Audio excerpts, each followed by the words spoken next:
Go to Antique Obsessions for the hottest in jewelry, antiques, repurposed, solid sterling silver, one of a kind, handmade by Bruce and Jaja. Go to our Facebook, which is Antique Obsessions, or you can go to Etsy.com and go to Antique Obsessions, one word, or type it into your Google and find us there. Thanks.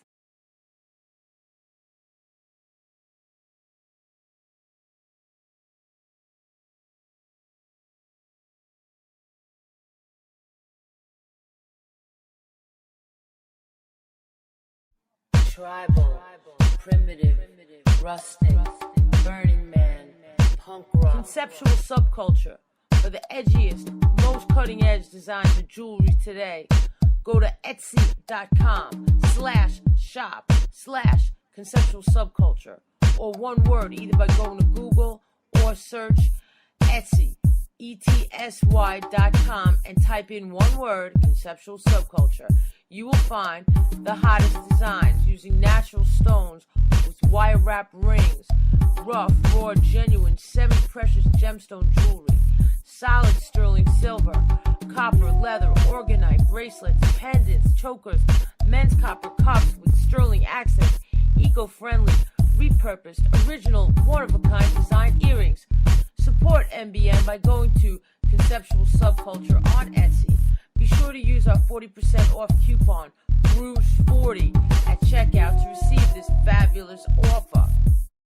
Warning, warning, everything I say is fucking crazy and should not be reinterpreted or reenacted because you will be either shot or NDAA'd.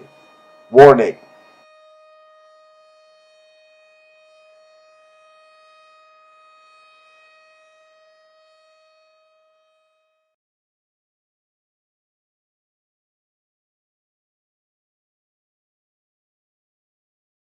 There's more to this story about life on the earth, government, destiny of the human creature, who we are, who created this human race. Who are they who have created us? Yes. And what is the actual story here? Where are we going when we die? Who are we? And who is really in charge of the earth? Somebody's in charge of this earth. Somebody's in charge of you. They own you, they own your family, they own your body. Something's going on here that goes all the way back, and I've been in business. I was in business with Zechariah Sitchin. I gave him money and sent him around the world and talked with him for hours upon hours in private. I was in business with him. Yes. And I know the stuff he talked about in private, about what's really going on in this country and around the world, and why there's so many wars in the Middle East, and what Islam is really all about. That hasn't got nothing to do with Allah and all that other nonsense, but what Islam is really all about. Who actually, in fact, founded it? Where did the money come from? And who are the people who promoted it at its very beginning? And what does it have to do with the Jesuits? Everything. You might want to go back and look at the whole religion of Islam and look at the Greek gods, the ancient Greek gods that are connected to Islam. You might want to go back and look at Islam's connection to the Jesuits and the entire dirty, mentally deranged religion we call Islam is all part and parcel of something that the Jesuits, that the secret societies in England and the Vatican have whipped up to manipulate, exploit the people of the Middle East, and the people of the Middle East have no idea in the world where this stuff is really coming from. No idea. They have no idea Islam means submit. Yeah. This is what it actually means. Yeah. So I'm just saying that once you understand, and I haven't even scraped the surface, I haven't been able to show you anything, I'm just talking. Right. But if you understand from the first time, I've said this before, I'll say it again. If you have a 2-story building that you own, and you're going to put a lot of weight on the second floor, like automobiles or printing presses, If you're going to put a lot of weight on that second floor, the first thing you need to do, if you've got any brains at all, is to get a building inspector and go downstairs and get on some ladders and remove the ceiling tiles downstairs and look at the foundation of the second floor and see if it's going to hold that kind of weight. So what you're doing is you're standing under what you're going to build on. And now you can get a true understanding. That's where the word comes from. To understand means to stand under what you're building on. So if you're going to base your life on something, you might want to understand what you're building your life on. So if you think you love Allah, you better go back and do some homework and find out where that word really came from and who really gave birth to what we call Islam. And the connections behind Islam to the Jesuits, to the Vatican, and to secret societies. Very powerful, arcane, well-hidden, highly financed secret societies in the Middle East and in Europe. Right. You need to understand your religion is nothing more than a piece of work by secret societies. Very powerful men behind the scenes who are manipulating the people of the Middle East. They're manipulating them for a reason, for a war. It's all part of a secret society. Fraternal orders, handshakes in dark, smoke-filled rooms. Right. I mean, it's incredible. And then when you look at that, you need to go back and look at Judaism and see where Judaism really came from. Not what you think where it came from. Not what the rabbis tell you. Well, that's what's but where interesting. did it really come from? Well, where did it come from, Jordan? I mean, I'm so intrigued by your book, Moses, the Lawgiver, and your presentations, Magic Mushrooms and Moses. I mean, were they really on this psilocybin? Did they just dream the whole thing up? You know, there are now articles and books and articles and magazines in Israel. I didn't write them. I'm just telling you about them. Yes. There are articles and books and professors in Israel today. And I've got a whole mess of them. Every time I come across one, I save it. I've got a whole mess of articles written by rabbis, by paleontologists in Israel, by archaeologists in Israel, just an enormous amount of articles and books and publications talking about Moses and hallucinogenic drugs. And they're saying there was no Moses. Moses never existed. It's like talking and discussing Superman. Right. It's a wonderful story. It's a wonderful thing to talk about. And we're not rewriting history here, folks, to those naysayers out there. We're not rewriting history. This is history. This man, Jordan Maxwell, has studied for 60 years. He knows what he's talking about. Well, like I said, I don't care what other people think. Right. My feeling about my work is very simple. I'm just a messenger. I don't care what you think, what you don't like, what you like, what you believe. I couldn't care less. I just put it out there like a professor in a university. I'm just telling you what the story is. If you don't like it, I don't care. Nothing off of no skin off of my nose. I don't care what you think or what you like or don't like. I'm just telling you what the history is. Excuse me, Jordan. I just wanted to say one thing, that I went to Hebrew school, and and the rabbi, I used to ask him, was like, "What's up with Adam and Eve, and like, how does it relate to any kind of notion of the man changing of man, Yeah. And he apes, and they said, "Oh, well, all that stuff is symbology. You really shouldn't believe any of that stuff. Just understand more of like the laws and the ethics, because most of that stuff is 2,000 years old, and it's like grapevine things anyway. It doesn't really line up to science. It really sucks." Okay. Well, that's cool. In other words, Christianity is just buying a bunch of bullshit. Yeah, they didn't really. I like what Rodney Dangerfield said. He said we talk about faith. We use the word faith, and Dangerfield said faith is that wonderful, wonderful quality that allows you to believe something that you know is bullshit. And so I thought to myself, that's exactly right, because if you go back to an etymology of the word faith, faith is actually in the Christian world credulity. You see, there's a difference between having faith in something. You got to understand what the word faith means, not today. Today, faith means very simply credulity. Faith means today to hope and pray that something will happen, and just hope and pray that it will happen. And you don't know for sure, but this is what you're hoping for, and you just are so sure that it will happen. So you'll just wait and see, and that's faith. But that's not what the word in Greek meant in the scriptures. In the Greek word in faith in the scriptures means something totally different. What it meant in the old scriptures, the word faith, means this. To give you an example, when you get up in the morning, this is what faith means in the Bible. When you get up in the morning, you don't look when you put your feet on the floor. You just get up. Why did you not look down on the floor first to make sure there was a floor?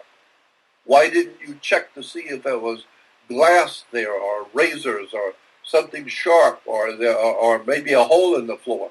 Why didn't you do that? You just got up and didn't even look to see what you were stepping on. You just got up and put your foot on the floor. Why did you do that? Well, the word is faith in Greek, which means you did something just knowing that it's going to be there. You don't hope it's going to be there. You know it's going to be there. It's always been there. It'll always be there. I mean, you may go, but the floor is still going to be here. And so that's what the word faith means in Christianity. Just doing something and just know that God is there. You just know that there's a great spirit, and that great spirit is watching the earth, is watching the destiny of the human race, is watching all things, is highly intelligent. It's always been there, it's there now, it's always going to be there, and you and your family will be gone for 1,000 years, but God will still be there. That's so right. Therefore, the word faith simply means doing something and just assume that the Spirit is there, God's there, whatever you want to call it. It's always been there, it'll always be there, and you may come and go, but the great Spirit of the world is going to always be here, because it always has been here. That's what faith is. So that's why when you go to church, and when you go to a new church, and people assume you are a Christian, if you're in church, and they will say to you, "Oh, how long have you been a believer? Are you a believer?" And then they have books in Christian bookstores talking about the believer's house of faith, and the believer's this, and the believer's that, and the Christian believer. The very word believer implies you don't know anything. You believe. Right. You don't know for sure nothing. So you believe that everything will be fine. Well, you see people, governments like the United States government, the biggest dog on the block, is not interested in what you believe. Nobody in this country gives a damn about what you believe. We have the CIA and the NSA and about 13 other organizations above CIA. They don't care what you believe. They are there like the FBI, a Federal Bureau for Investigation, a CIA, Central Intelligence Agency. So they tap your lines, they tap your life, they follow you and your credit card, they follow everything you're doing. They don't want to believe that you are a good citizen. They want to damn well know, period. They want to know exactly what you're doing. We don't care what we believe you are a nice guy. We want to know what you're doing. Oh, yeah. And so there's a big difference between being a believer and somebody who actually knows what they're talking about. So when you're talking about theology, you need to understand there's a big difference between being a believer and somebody who damn well knows what they're talking about. That's and right. so the way you know what you're talking about is when you study theology. Do what I've done for 60 years. Read and study, day in and day out, the different religions of the world, the different cults, where the cults have come from, all the secret societies that have given birth to religions, to philosophies, to governments, to revolutions. You need to understand the world you live in, period. And people have no idea in the world how religion works. Well, it's all Today control. in the Western world, religion is a business. Today in the Western world, religion is a business. Churches are corporations. That's a whole nother subject when you get It has into... to be. It has to be because they would help people more. You know, they'd help people more with, for example, remedies, or they wouldn't. I was saying to Bruce last week about the exorcism in the church, how they would really, how salt would actually expel the human parasites, which were probably taking over their body and giving them that change. They were, you know, looking like they were possessed. But the church walked in there laughing at them, like with a cross, spreading some salt on their face. Instead of giving it to them to ingest and make them better. Yeah. Yeah. Well, churches are corporations. Yes. And they're divided into denominations. That's how you divide your money in America, with denominations. 50s and 20s and 10s and 5s. Those are all denominations of money. That's why churches are referred to as denominations. Why? Because it's a corporation. It's a company. It's business. And this is why when you get married in the church or in the synagogue or in the temple.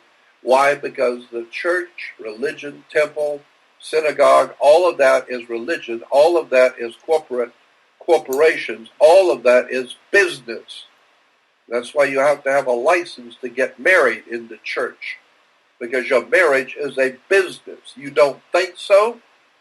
Well, if the marriage doesn't work out, you're not going to God, you're going to court. You better bring your money, your house, and your children, and everything else, because it's just business. Oh, we got a good business. Yeah, we got married in court, actually, right across from the Supreme... Yeah, but do you understand the point of it? Yes, absolutely, Jordan, absolutely. It's a business. And so when I see you one night coming out of an Italian restaurant at 2 in the morning with some woman, and I say to you, you know, that girl you were with last night, she's bad company. And you say, mind your own business. Business? Company? And then I find out you're going to get married and she's going to be your partner. What are you talking about? Partner? Business? Company? That's right. Yes, it's a business. It's called a business, corporate business. And you can't do business in America without a license. So that's why you have to have a license to get married, because it's simply a business. That's all it is. It's a business. Now, of course, that's your business, not my business.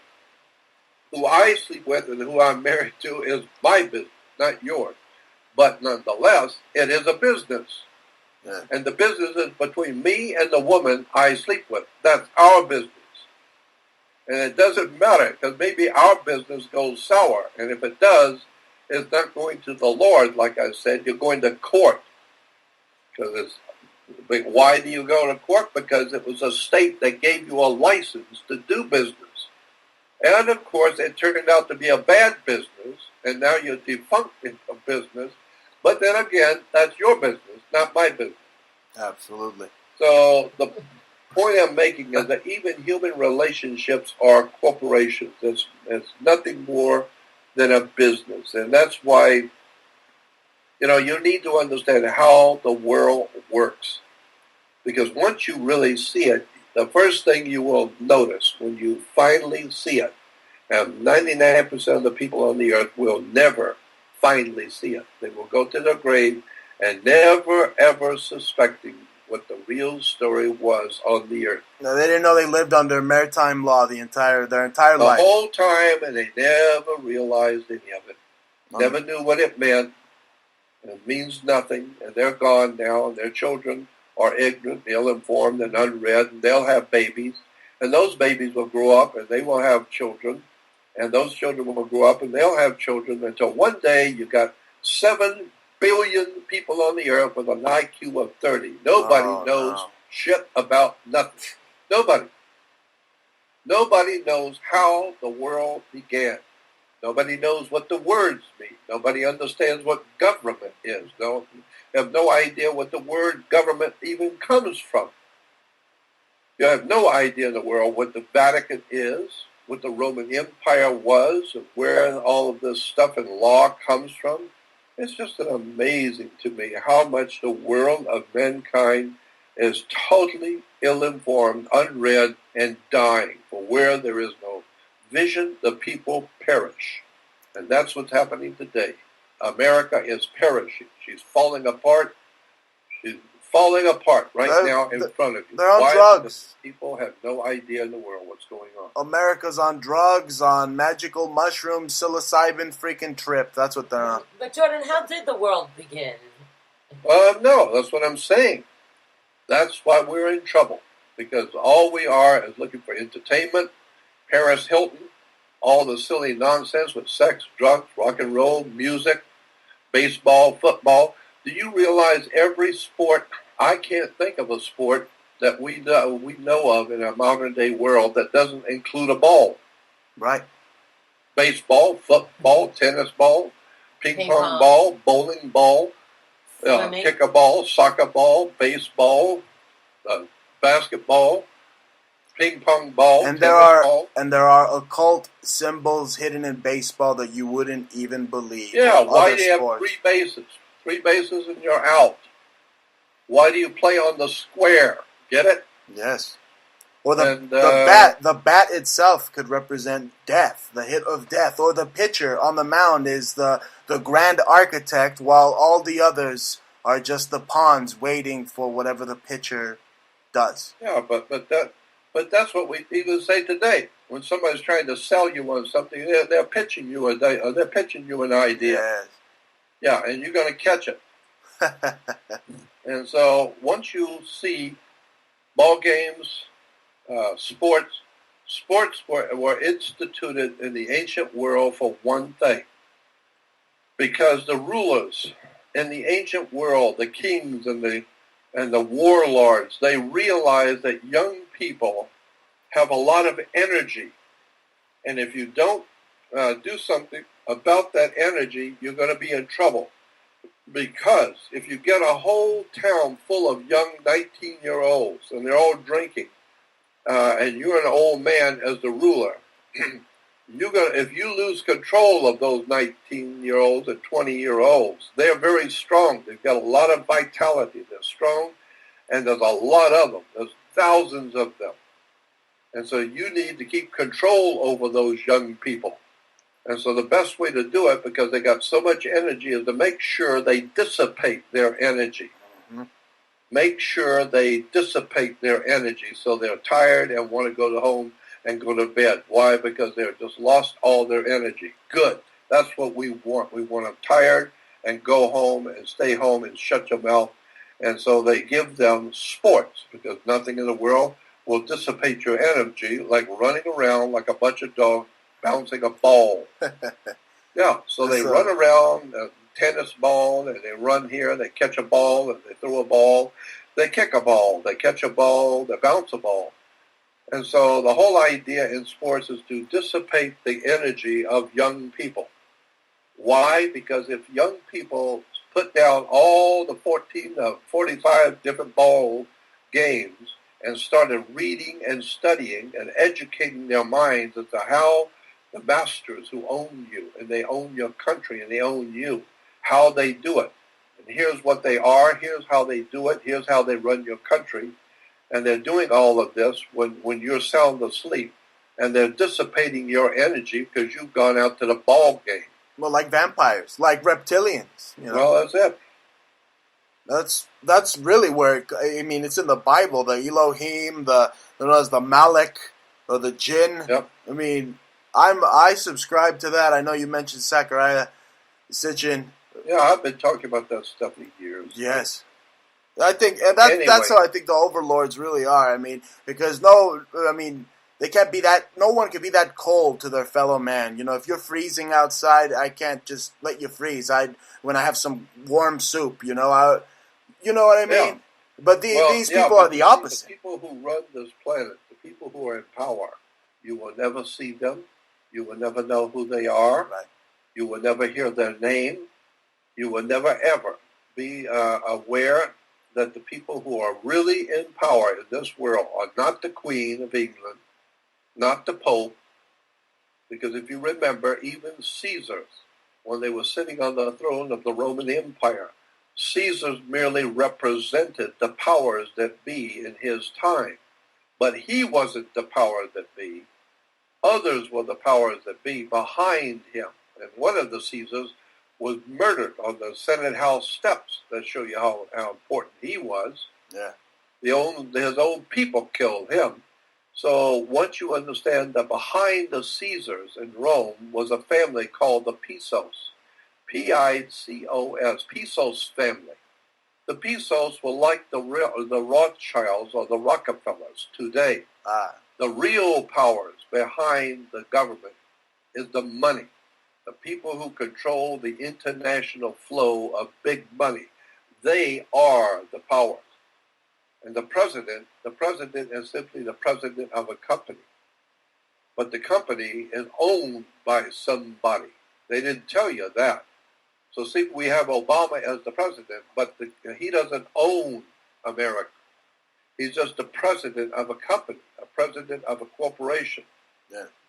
But whoever has 90% of the stock, whoever owns 90% of the stock, that guy living down in the Bahamas with his boyfriends at some $37 million retreat down in the Bahamas, that's the guy who's the boss, because he holds the money.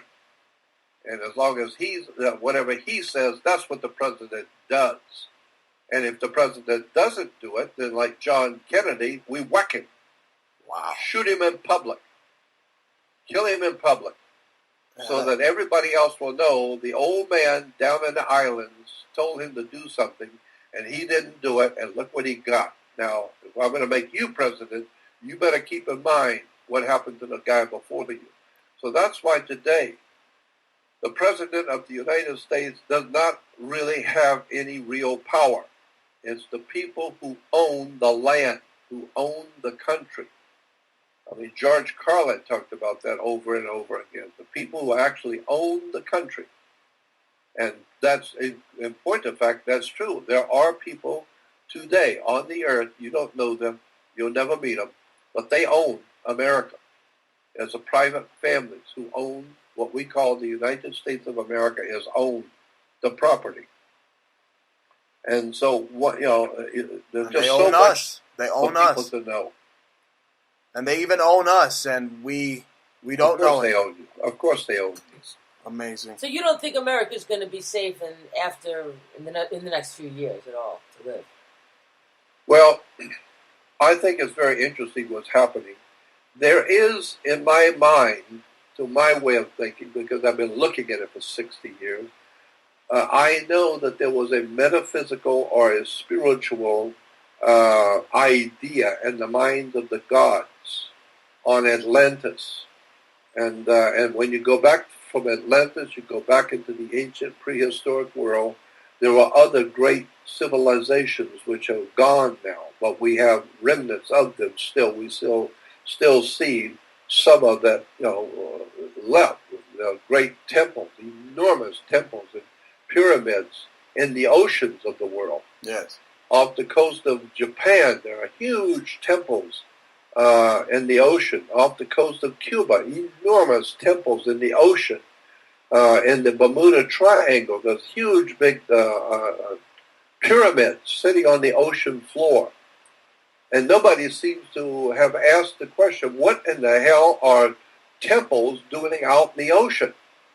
Well, that's not important because it hasn't got anything to do with Paris Hilton or your football, so don't worry about it. But what I'm saying is that there have been many, many civilizations here for millions and millions of years. We know that. Scientifically, we know that there have been civilizations on this earth for at least 3.5 billion, spelled with a B, billion years, 3.5 billion years ago. 3.5 billion years ago on this earth were other highly intelligent creatures. We don't know what they were, if they were like us or not. All we know is that somebody was here 3.5 billion years ago, scientifically provable. Why? Because the mining, when the miners in Central Africa and South Africa were digging down into the earth, they went way down into the earth, and at the depth that the deepest of the deep ones mines go, all paleontologists around the world agree that at that depth, the strata of the earth is at least 3.5 billion years old. All paleontologists, archaeologists agree that at that depth, miles and miles down, whatever it is, that ground that they're in, or that strata, is 3.5 billion years old. Well, if that's the case, they are finding handmade artifacts in jewelry down there, miles down into the earth in strata, which is 3.5 billion years old. Wow. Which obviously you don't have to be an astronaut or Einstein to figure out if they're finding handmade artifacts in strata, which is 3.5 billion years old. That means 3.5 billion years ago, somebody was here. That's right. And somebody was molting lead and molting iron and molting precious metals and making little artifacts and rings and whatever else they're making. And we now find them because we've gone down there, that far down. They sure were. So the history of the earth is not what you have been told. Period. You've been lied to. Oh, well, the clues are all around us, Jordan. I mean, all the ancient hieroglyphics. I mean, all of it. You go to Mexico, so many just answers there. I mean, in the pyramids from the Yucatan. I mean, Pakal, Palenque. I mean, where did he go? He just disappeared into the cosmos. He left this earth. I mean, who helped him leave? That's right. I'm just saying somebody needs to answer some of these questions. Although I realize that these questions are not really important to everyday life, especially when the Dodgers are playing, or the football team, and the politicians, and all the sex, drugs, and rock and roll, and the newest movie comes out, the movie stars, and all that stuff. They don't care. But if you actually, gain a little wisdom with your age and start looking back deeply into the real, dark, dirty, strange, hidden history of the planet Earth, and you will begin to start thinking about who was your mother? Where did she come from? Who was your father? What about your brother and sister? Who are they really? Because remember, your brain is like any other male brain. If you took 60 different men and put their brains on a table, there's no way you can tell one brain from another. It's just a brain. And if you take 60 men's bodies with no head and put the bodies out on a big table, there's no way you're going to tell which body belongs to who. So therefore, what I'm saying is your body does not determine who you are. That's right. It's just a body. And your brain doesn't determine who you are. It's just a brain. So what determines who you are? Your personality, what you think is funny, what you don't think is funny, what makes you angry, what makes you happy, your personality, who you are, where did that come from? I heard a brilliant lecture on television and on the web from something, I think it was TED, one of the lectures on the TED network. TED Talk. Yeah, and the doctor was saying, what is the brain for? Why do humans have a brain? What is it actually used for? And so he showed the brain is only in your skull for one thing and one thing only, to maneuver your body. It keeps your heart beating, it keeps your electrical nerves operating, so that you can walk, so that you can talk, so that you can bend down, pick things up. It merely controls the movement of the human. It has nothing to do with intelligence. It has nothing to do with ideas and concepts and imagination. Nobody knows where that comes from, period. So he said, the brain only operates the body to make sure all the body works, and make sure your muscles work, the electronic system, the eyes, all of that works. That's what the brain is, a computer for the body. But that does nothing. It has nothing to do with your intellect, your spirituality, who you are, your personality, zero. And so then you have to ask the question, as that doctor did, well, then who are you? Yeah, we know about your brain, but hell, dogs got brains. Pigs have brains. Yeah. Women have bodies. We all got bodies. We all got brains. But who are you? Where did you come from? And so that's why, the ancient people talked about there was a mind, body, and spirit. You got a mind, yeah. You got a body, yeah. But you have a spirit. So when the body dies, the mind dies. Do you die? Or where were you before you were born? And where do you go when you die? Well, you might want to start thinking about that, because you could die tomorrow. Wow. So where are you going when you die? Have you ever wondered about that?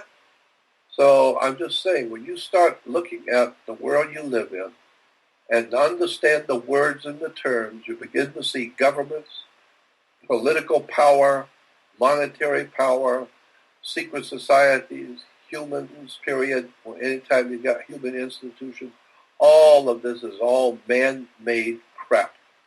Absolutely. You need to go back to looking at who are we as humans, and where did we come from, and what is this BS we've been told about government and the law, and this law and that law. And you got to ask yourself, what are you talking about? Law?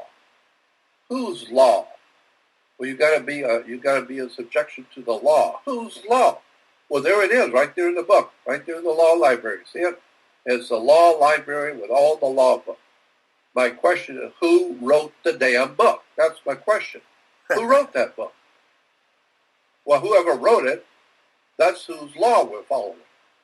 Well, suppose I don't like the guy who wrote it. Maybe it's some guy in Africa, and I don't like his idea about law. Well, it doesn't matter. He wrote the book, so you have to follow the book. I don't need to follow any book. I don't need to follow your God, your book, your politician, your government, your bank. I don't need to follow anything. I do my own thinking. Thank you. I don't need you to tell me what I need to think and how to think. So That's all I'm advising people to do. Wake up and find out you're being lied to, you're being deceived continually. And if you don't like Marxist-Leninist Soviet communism, then drop the Democratic Party. Get out of it. Absolutely. Democratic means Marxist communism. Period. Demagogic party, it sounds like to me. It. Jordan, everything is just like blind faith. Religion, like you've said many times, is just a tool of control. But, it's just such blind faith. I mean, in Judaism, you have the story of Exodus. I mean, they believe that story, yet Ramses wasn't the pharaoh then. So that just proves to me, like you said, is bullshit. Yeah, I've talked to rabbis over the years, and they just roll their eyes when I tell them. I ask them, was Moses a real person? What about King David and King Solomon, King Saul? Were these real, actual people? And very famous rabbi back in 1960, I've said this before, he said to me when I asked him, was King Solomon and King David and all of these ancient kings and rulers in the Bible, Old Testament, real people? And he said to me, look, give me a break. Catholics have got a religion. Protestants got a religion. Islam's got a religion, and Hindus got a religion. For Christ's sake, leave me alone. I got to have a religion. So I got a religion too. I got wife and kids I got to support. I got a kid in college. I got to earn a living too, like anybody else.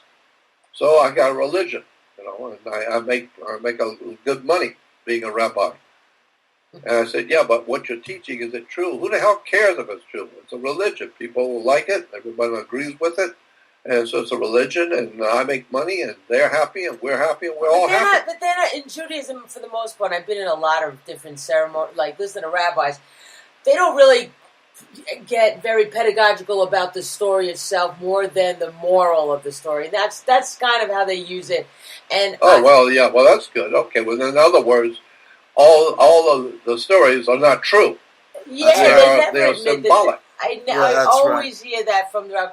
Maybe you met some old school guys. There's a lot of dogmatic, even in the Hasidic communities. They're very dogmatic. You can't budge them, but they're very much like the Christians. They tell you, this is the story. This Noah existed. Well, it's like a cult. It's way different. That's all it is, just a cult. And a lot of Jews do not understand that the Jewish God today, not always, but today, the Jewish God is Saturn. Solomon. Solomon means Saturn. Okay, but I always want to know, how did Saturn become such the worship? The planet of worship, was Saturn lower in its astrological position? Yeah, well, that's very interesting how Saturn became the Jewish god today. But if you look at the planet Saturn, on the North Pole of the planet Saturn, yes. You've seen the pictures of the North Pole of planet Saturn? Oh, there's a hexagram there. That's right. And so the Star of David is what you call a hexagram. Well, the Star of David is on the North Pole of the planet. Go on the web and type in hexagram Saturn, or Saturn's hexagram. But how do they know about it back And you will see on the North Pole of the planet Saturn is a big hexagram, which is the same hexagram Jews wear around the neck as the Star of David. And Jordan, this is very important because, most people, like you said, so ignorant. They don't even know that the Star of David was given to the Jews by Jesuits after the Battle of Prague. As a hex, like these people are hexagram. Well, that's why, the ancient Babylonians, the ancient sun cults of Babylonia, used to draw a circle on the ground of the sun. As a circle on the ground, and then they step inside of the circle and draw a triangle. Yes. And then they would draw another triangle reversing, going the other way. Now they've got a Star of David, a six-pointed star inside a circle. And then they would stand inside that six-pointed star and cast a spell on you. That's right. That's how you get words.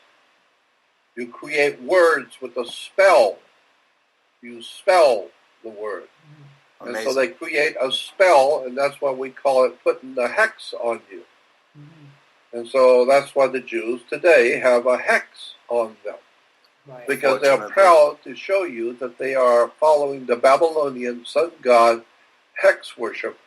And so, if you go back to the Sumerian and Babylonian, what we call the Akkadian language. What predates?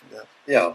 But if you go back 5,000 years ago to the Middle East, you will see that the god in the Middle East was Saturn.